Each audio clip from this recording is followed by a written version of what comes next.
Greens Challenge. And on behalf of the City of Greensboro, I welcome you to our SC2 Challenge webinar. This webinar is designed to inform, engage, and inspire interested participants about the proposal and design of the prize competition, and why you may choose to compete as a multidisciplinary team. With me today is our partner in this exciting challenge, the Economic Development Administration. They're represented by Mr. Philip Paradise. Mr. Paradise is the Regional Director of EDA's Atlanta office. He will give a brief overview of the SC2 initiative and how Greensboro's SC2 Visioning Challenge fits into federal efforts to invest strategically in American cities like Greensboro that have significant assets, but also have room for improvement as an economy and a community. In addition to EDA, we also have the Common Pool with us. The Common Pool has unique expertise in designing and helping to administer prize competitions throughout the world. It will be represented by their Principal and Managing Director, Jason Morgan. TCP will speak about how prize competitions can catalyze innovative solutions and how prize competition process works in phase 1 of our SC2 challenge. So with that introduction, I now hand the reins over to Phil. Phil, please. Thank you very much, Prince John, and thanks for the opportunity to participate in this webinar. And I also want to all of those that are participating, thank them for their interest in the Strong Cities, Strong Communities, or what we refer to as SC2 Challenge competition. The Greensboro SC2 Challenge is an important component of the overall federal initiative on strong cities and strong communities. And what's important to know is that through this initiative, the Economic Development Administration, or what we shorthand refer to as EDA, is partnering with 3 cities, Greensboro, of course, Hartford, Connecticut, and also Las Vegas, Nevada.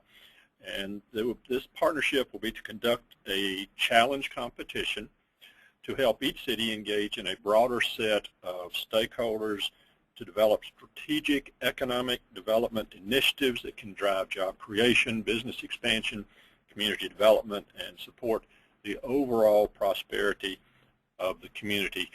And in that regard, I think it's very important to understand how EDA views economic development as a team sport.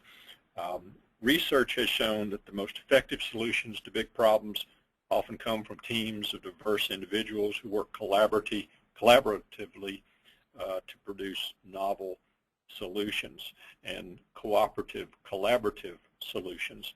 The act of engaging a broad set of stakeholders who can look at common problems in new ways can unleash the entrepreneurial spirit to yield transformative opportunities. And in this regard, this is for both rural and urban areas. They both face the challenge of how to best build on assets to be economically competitive in the 21st century. To compete globally, we have to think regionally. It's precisely in this vein that EDA is supporting Greensboro's efforts to implement the SC2 challenge. Through this effort, the city is seeking input on how the economic development potential of the community can be catalyzed by building on the common local and also regional assets.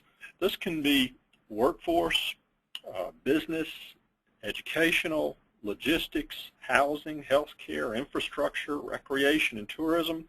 All of these assets go in to building the type of environment that is best suited for economic development. In effect, it's the ecosystem that we look to that will provide an environment of competitiveness,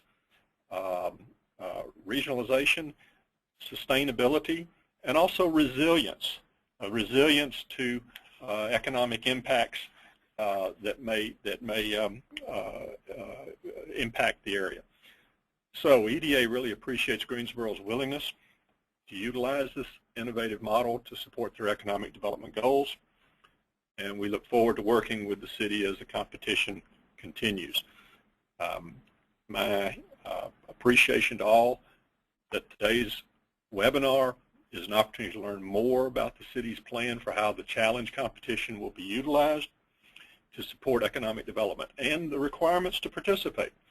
We hope that you choose to partner with others to develop a proposal and share your ideas on how Greensboro's economy can be catalyzed to support the prosperity of all its citizens.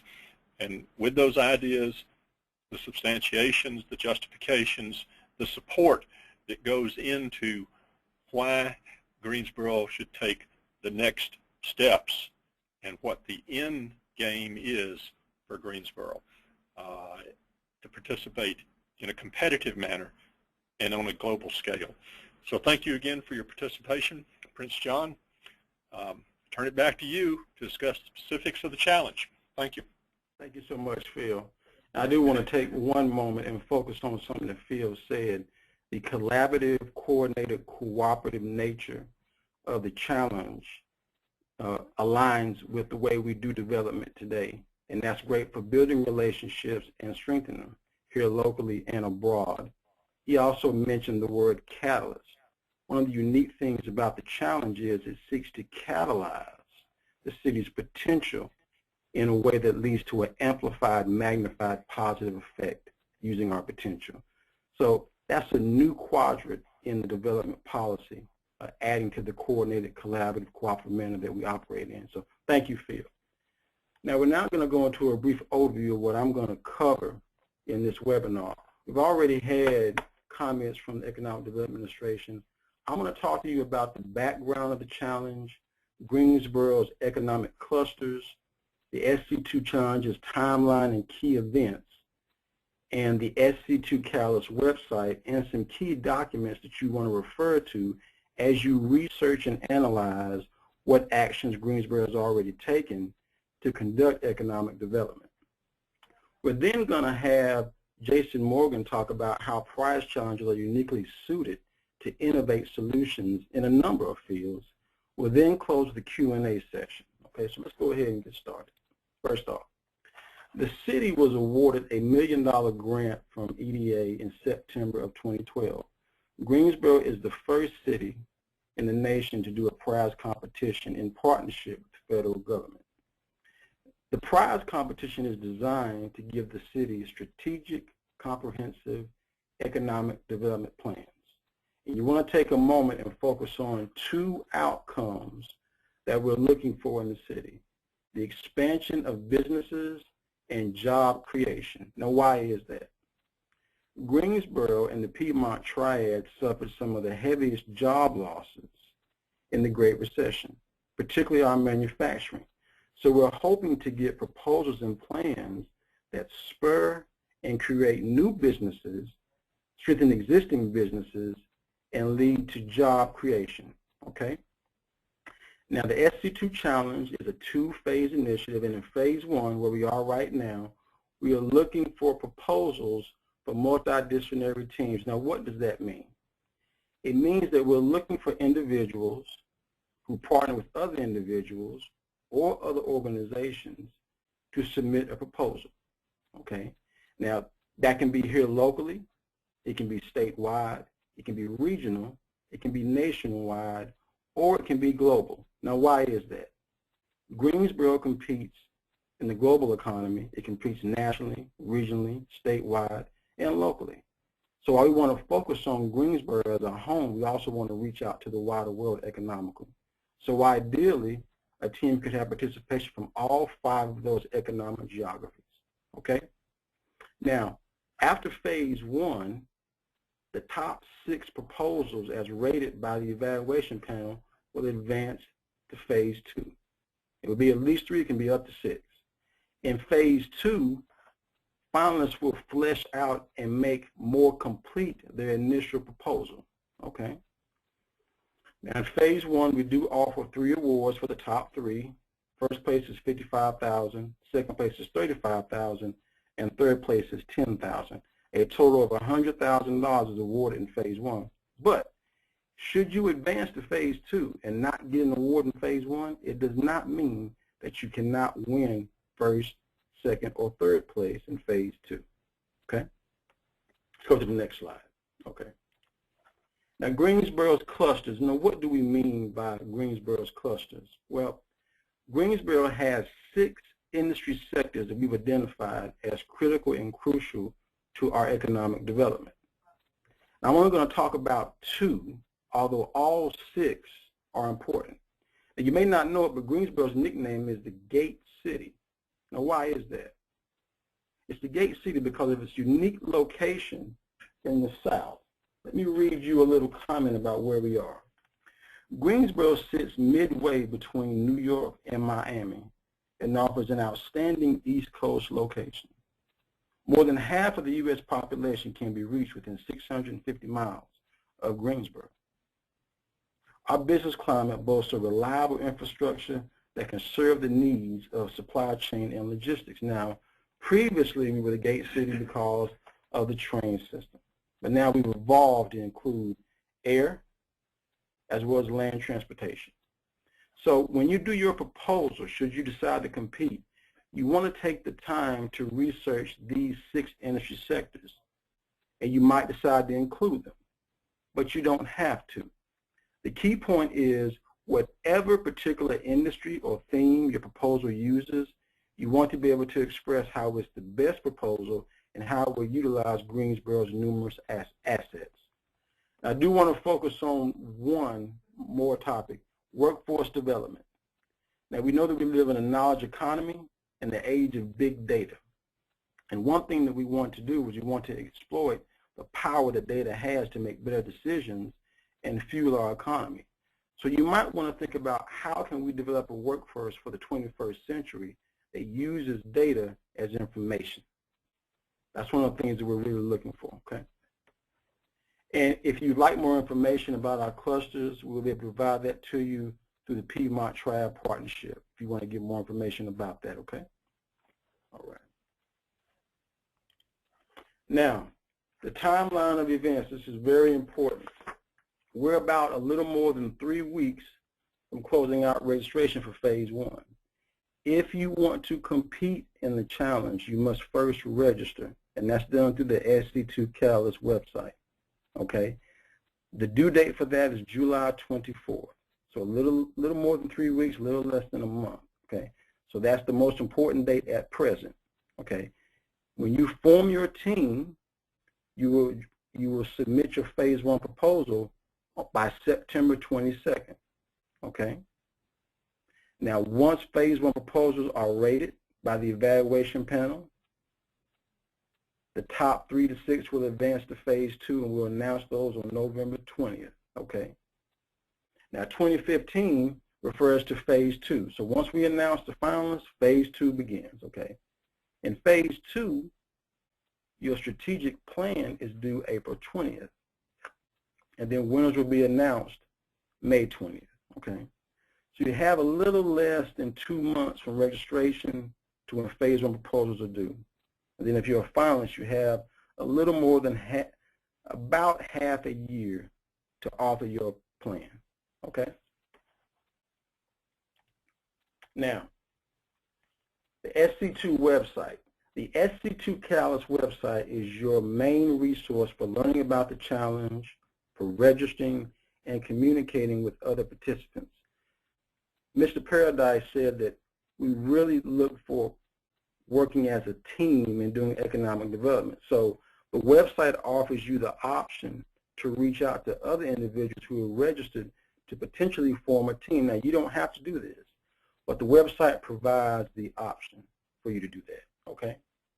Now, if you look on this slide here, you will see 1, 2, 3, 4, 5, 6 documents that relate to the city's economic development. The first 5 deal specifically with the city's strategies, what it has done, what it needs to do, and its goals, okay?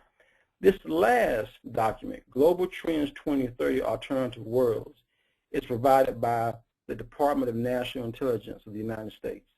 This provides some information about how local communities can reach out to the wider world and address things like climate change, energy, housing, poverty, and youth development.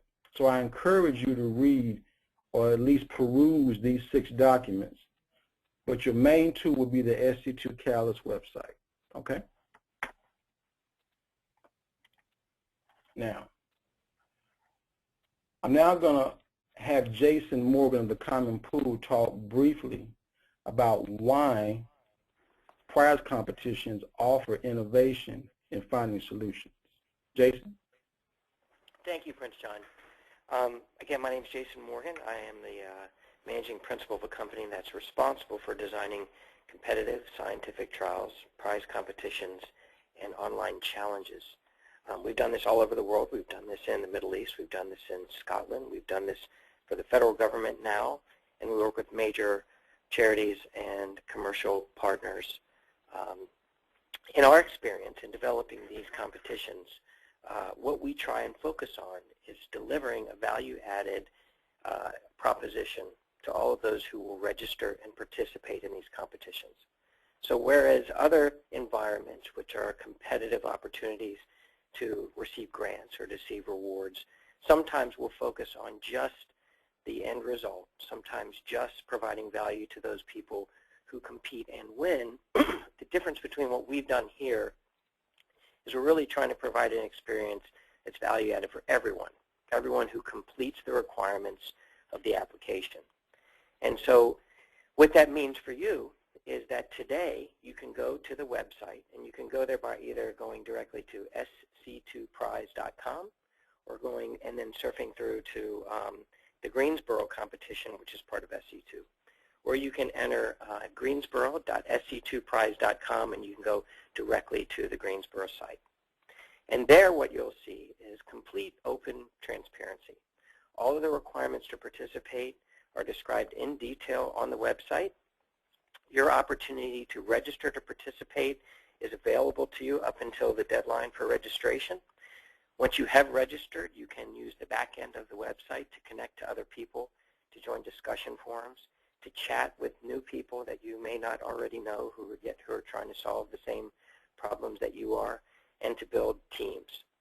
And in our experience, when we deliver a process that is open, transparent, and fair, we get better results. Lastly, one of the things about this prize is that we all know that there is no algorithm, there is no mathematical way to objectively calculate the best proposal.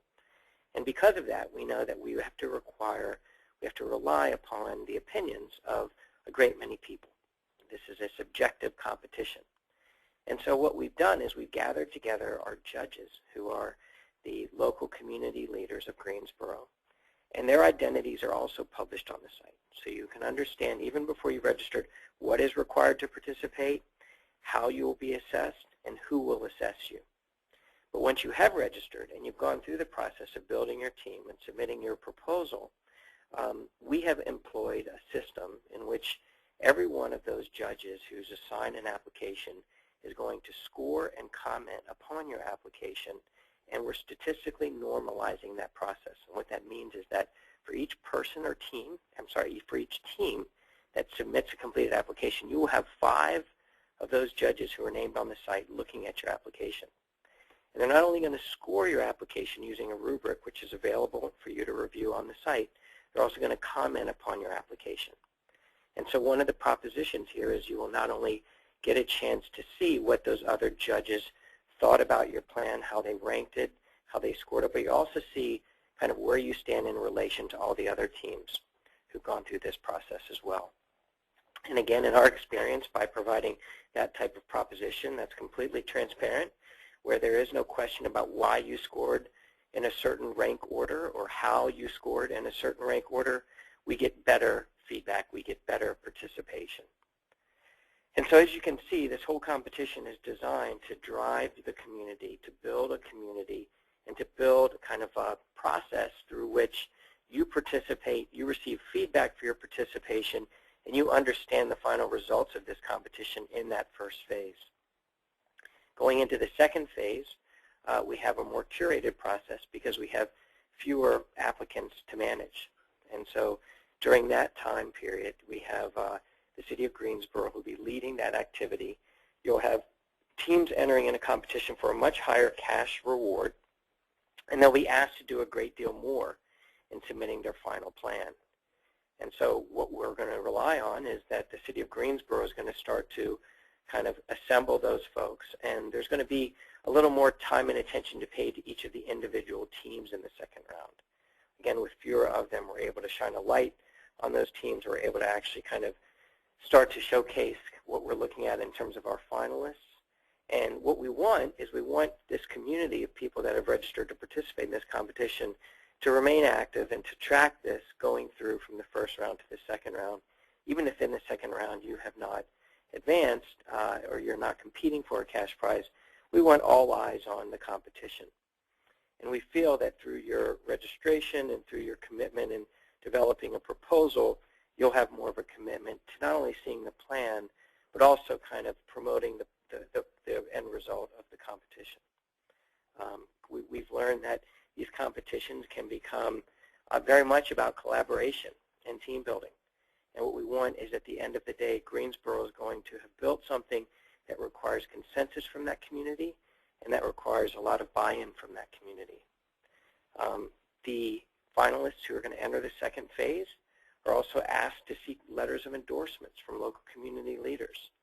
And so just as in the ordinary kind of economic development planning process, there is a venue by which folks will go out and seek opinions from the community that will also be available through this competition, so that when we get to the end point, we all know that what has come out of this, what has emerged, is something that's been validated by the community, that's been validated by you, the competitors, and that's been appropriately scored and ranked and vetted by our judges. So we've been on the phone for quite a while here. I'm going to turn it back over to Prince John and answer any technical questions about the competition, as well as any strategic questions about why we settled on this design. Okay, thank you very much, Jason. Everyone, I do want to take one moment, and if you have visited the SC2 Chaos website already, you know that we have a wonderful icon that has Prosperity Streets and Future Boulevard.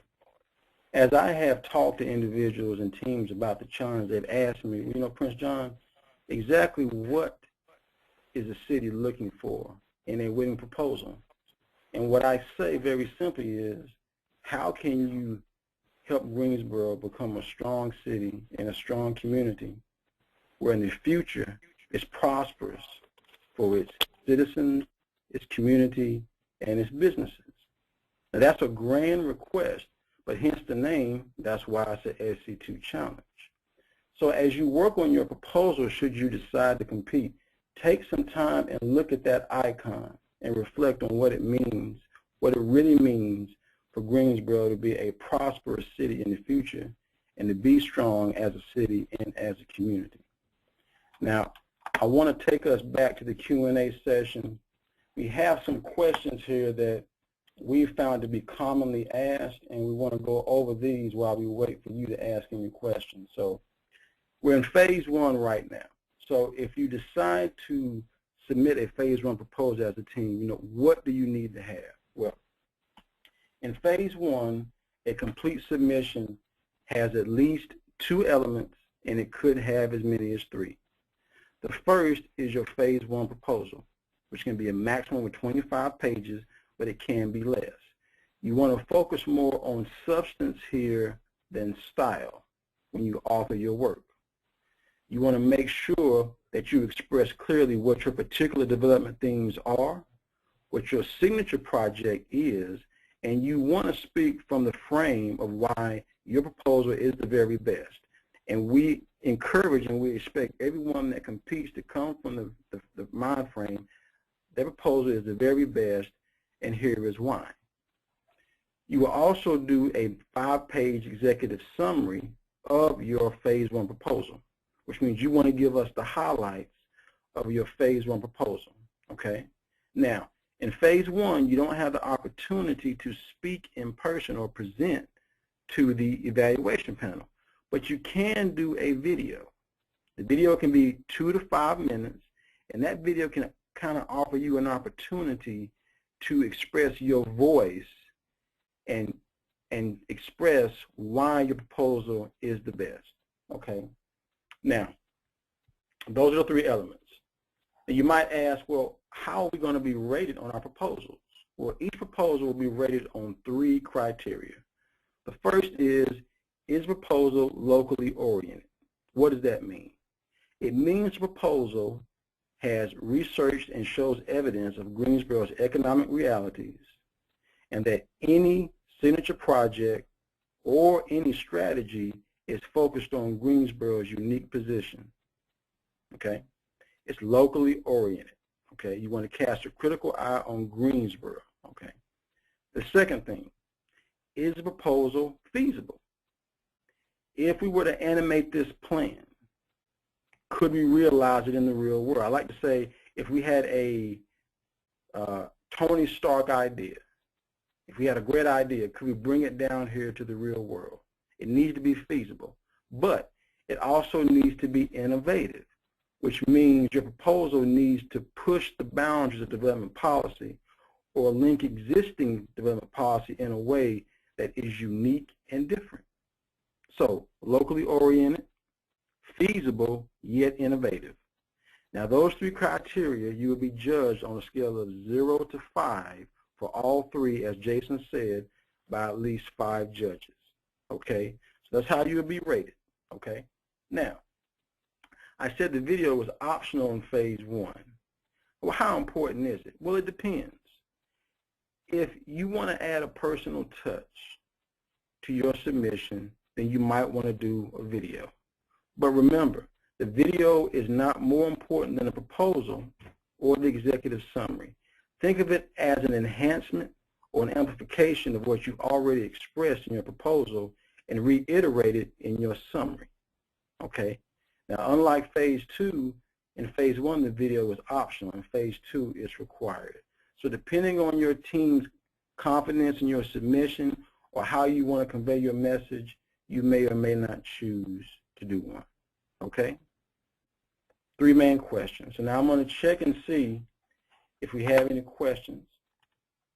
Okay?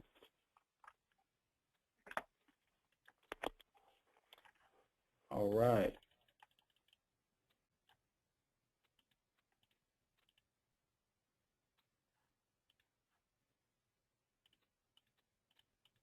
And Prince John, while you're checking on that, I can add to one of those, the answers to one of those questions. Prince John has mentioned the 3 judging criteria, but you should also know that those criteria are structured in what we're calling a trait scoring rubric, meaning that each 5-point scale is further described within smaller increments or sub-scoring ranges. There are descriptions of what those labels or those words mean, those criteria that Prince John described. And there are also prompts, which are questions, which are intended to trigger a further explanation of each of the criteria. And you can see the trait scoring rubric by logging onto the website, clicking on About, and building and leading down to Help Our City and How You Are Scored. It's a pretty intuitive user experience. You can learn all about the scoring rubric there. Thank you, Jason. All right, here's our first question. Will round 1 submissions be kept confidential even for winning finalists so that nobody can see the direction other groups are going as they work on phase 2? That's a great question. When you submit for phase 1, your submissions will be rated by the evaluation panel, so as they're rated, they will be kept confidential. As we go into phase 2, of course, from phase 1, we have our phase 2 finalists. So regardless of direction other groups are growing, they will be kept confidential. Can you speak to that as well? Well, I think it's important to realize that there's a very big difference between the phase 1 proposal and the phase 2 plan.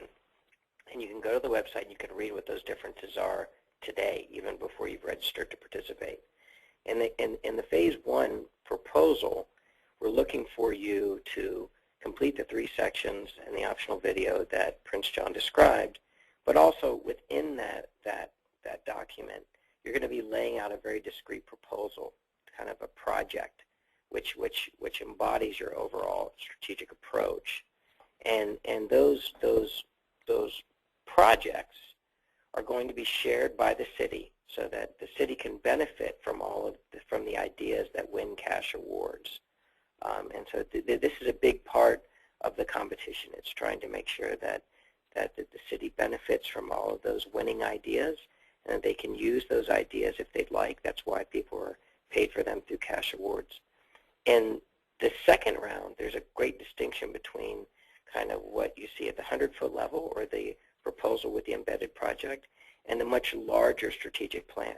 And that's why there is a much larger cash award in the second round as well. So even in cases where the city might choose to share first round proposals, since in the second round the plan requires so much more, there is no competitive advantage for one team seeing another team's proposal versus entering into their planning and their plan building process with less knowledge. It's really just, these are two very different documents, and they're articulated very differently. Okay. Thank you, Jason. Sure. Okay, we have our second question. Okay. The gentleman from the Common Pool described today an evaluation process for the second phase with more involvement from the city. How does this process work? Jason, the judging process for phase 2 uses the same criteria used in phase 1, correct? That's correct. They use the same trait scoring rubric, which is available on the site. That's correct. Okay.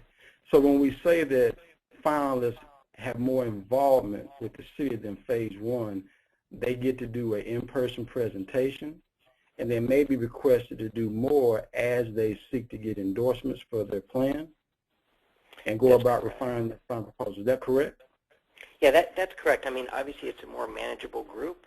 Obviously there's more at stake, and obviously more is required of those finalists. And so we want the city to really engage with those folks so they're not doing everything in isolation. And we want to also ensure that the playing field is level and that everyone is getting the same type of treatment or feedback from the city during that process. But certainly when you get into a scenario where you have a known number of competitors and they're asked to do a great deal more, we want to see a great deal more exchange between the city and the finalists. That's correct. Right. And for phase 2, the process is on the SC2 Callis website just like phase 1, correct? That's correct. It's all described there. There's a timeline. There's also the application requirements in both phase 1 and phase 2. There's also a document which provides general guidelines from the EDA about good, sound economic development planning, the identities of the judges from both phase 1 and phase 2, and their biographical statements are also available on the website, and so is the trait scoring rubric. So you'll know what's required of you, how you're going to be assessed, and who's going to assess you in both rounds. Great. And actually, you can actually go to the website and play around with the scoring rubric to see how it works, can't you? That's correct. There's a live model. Yeah. Great. And we have another question. How exactly will proposals be judged in the second phase, and where is this documented? Well, we want to make a clarification. In phase 2, you have plans. In phase 1, you have proposals. So if you go to the Callis website, and that's really your greatest resource to get information, that tells you how you will be rated. And as we just said, it's the exact same 3 criteria along the same scale, 0 to 5, as in phase 1. So there's no change in the criteria on how plans in phase 2 are rated versus proposals in phase 1. Okay? Now, in phase 1, you have an evaluation panel, whereas in phase 2, you have a selection committee. As Jason said, much smaller group, 3 to 6 finalists, therefore a much smaller selection committee. Okay, let's go to our next question. Glad to see you guys asking questions. All right. If you have never done a proposal like this before, what advice would you give? Now, Phil, you might want to speak a little bit to this after me. When I have spoken with individuals and teams who are interested in participating, what I've told them is you want to focus more on substance than style. You want to reach out to other individuals that you think could form missing elements of your team, and you really want to take a critical look at Greensboro's economy and its community. One of the great things about the SC2 Challenge is that we welcome participation from traditional developers in economy and community, but also nonprofit professionals in philanthropy. And more importantly, individuals who don't principally work in economic development. Now, why is that? The economy is complex, but it's also interrelated. So our hope is that if you reach out to individuals in different fields, that synergy will yield a much more potent, a more exciting, and a more effective proposal than it would coming from just one field. So in short, you want to really get a strong team of individuals that can help you compete well. You want to take a critical eye about Greensboro's economy, and you want to refer back to the Callis website to make sure your proposal has all the required elements. The great thing about the website is it provides you an outline of everything that you need to have in a complete submission and what those elements need to express in your particular work. Okay? Yeah. Bill, Jesse, you want to add anything to that? Well, thank you, Prince John. I appreciate what you're saying. I think you made the statement most eloquently. I would add this to it. I mentioned earlier that economic development's a team sport, and that you're absolutely right. It is extraordinarily complex. And I would think that for proposals, and I like the way you differentiated the phase 1 and phase 2. The objective, if I was going to be entering this, my objective would be, how do I get to the second level of the contest of the prize? And my submission in the proposal has got to get me to that second level. So I've got to be pretty clear and convincing that I've given a great deal of thought to all the dynamics that constitute the environment of Greensboro, and how can it prosper in the future? How can jobs be created? How can an ecosystem be established or furthered or strengthened from what is already there that will take it into a most competitive position, not only within the boundaries of the city, but beyond. We all know that the competition is global in nature. We've got to figure out where our role is within the region, and to that end, I think the proposal is going to offer some very compelling logic and compelling information, data, substance, as you say, that will say, here's where we are, and here's the pieces that are there, and here's the ideas that are set forth as to how we get to the next level. And it's going to be one in which it's going to address the full context of the ecosystem, as I noted earlier, or the environment that's going to promote economic development. So that proposal, it's going to be critical to get into the top tier. It's going to be critical to be substantive and competitive. And then when you get to the next level of play, it's going to have to ramp up substantively, obviously, for the type of prize money we're talking about. And it should be able to drive some real actionable, realizable, if that's a word, implementation strategies that can be put to work and formulated over time to build upon the assets of not only Greensboro but the region, and have a practical use of precious resources. And those precious resources are going to be financial resources and human resources. So I I think you're right on target with what you said, Prince John. Thank you. Thank you. Thank you. All right, we have our next question. Who owns the proposals?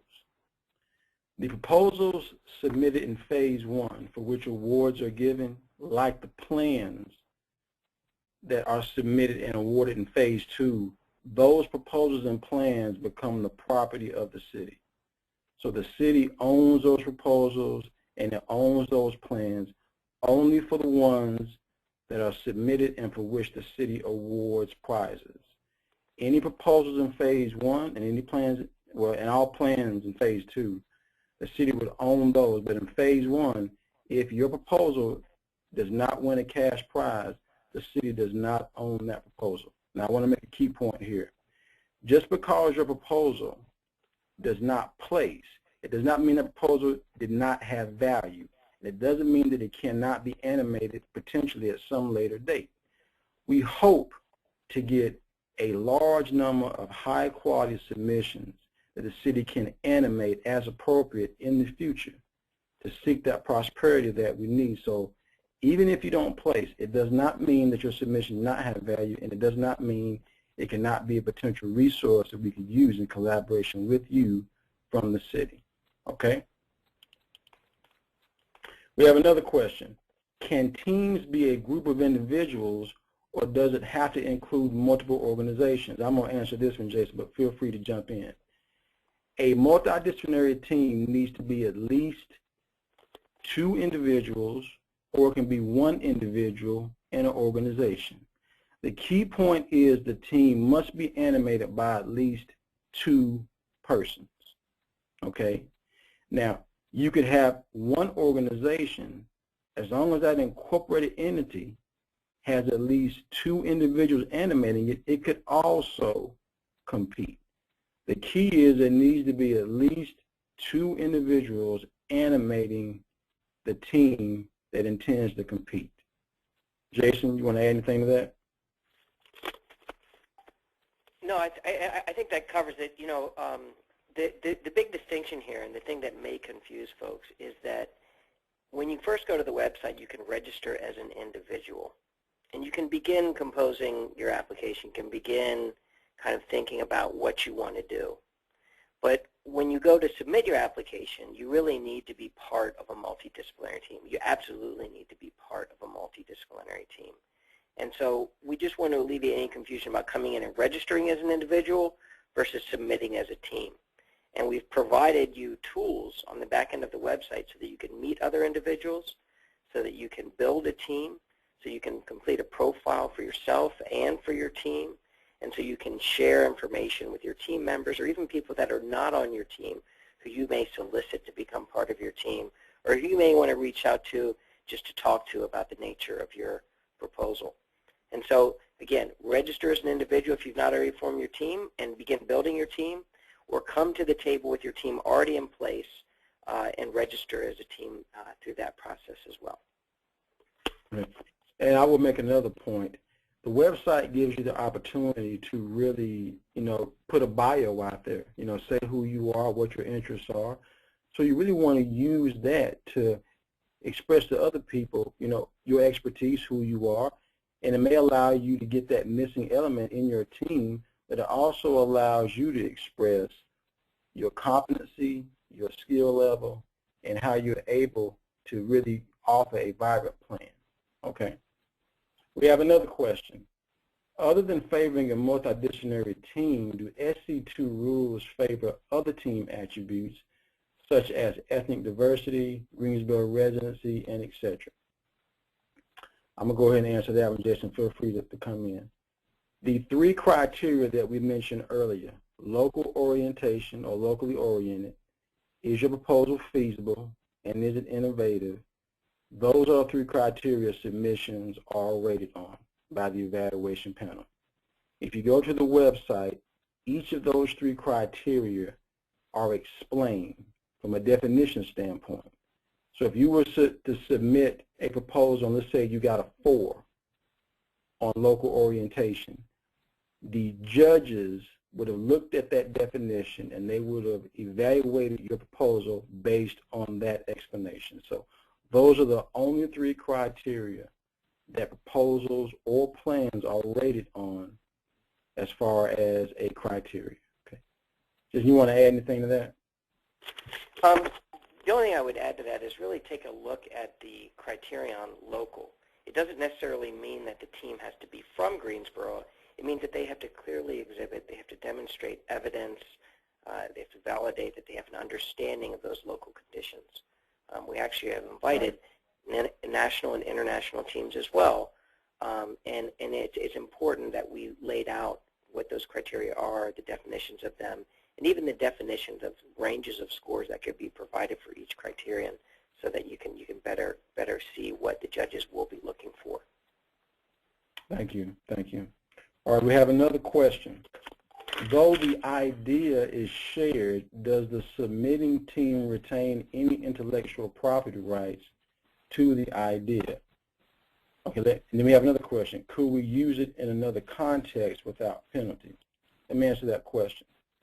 If any proposal in phase 1 that's awarded a prize has intellectual property within it, the city will have a license to use that property, but only a license. It does not own the intellectual property, but it does have a license to use it. Any winning proposals and plans in phase 2, it's the same criteria. Any intellectual property contained in phase 2 plans, the city would have a non-exclusive license, but it would not own any intellectual property. Okay.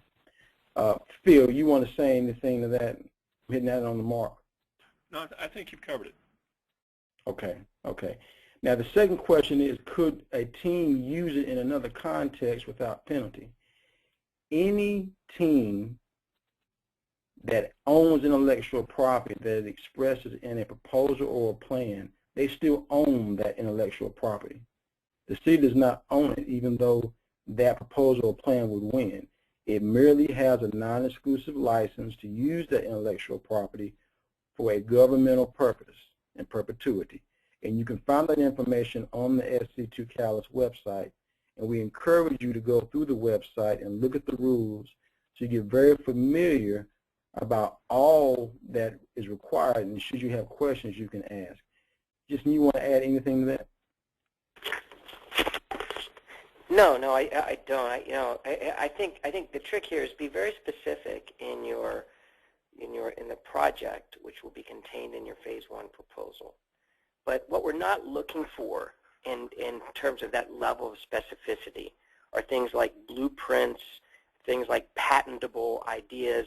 What we're looking for is you to submit an idea to the city, which ideally would be the kind of idea that the city would be able to implement, either by contracting with another, or by contracting with you, or by implementing on their own. So this is your opportunity to showcase that you can be specific, you can be feasible, and you can encapsulate your idea in a project. Project plans in and of themselves are not typically patented. These are typically the kind of proposals that have to do with the feasibility of turning a local community asset into something that would create a public good, right? And so in doing that, it's perfectly understandable that you might refrain from submitting something that would be patentable, like a blueprint or software code or anything like that. You can keep that to yourself. But what we do want to see is the level of detail and the rigor and the discipline that would showcase the talent of your team and how your ideas can actually translate into concrete plans for the city and for you, a member of the community. And I think that's as far as you really need to go. Okay. Being mindful and respectful of everyone's time, we have hit our 12 o'clock mark, and we do have some more questions that are asked, so let me respond to that. We will look to respond to all the questions we didn't have time to answer on the webinar at a later date. We'll try to get those to you here very soon.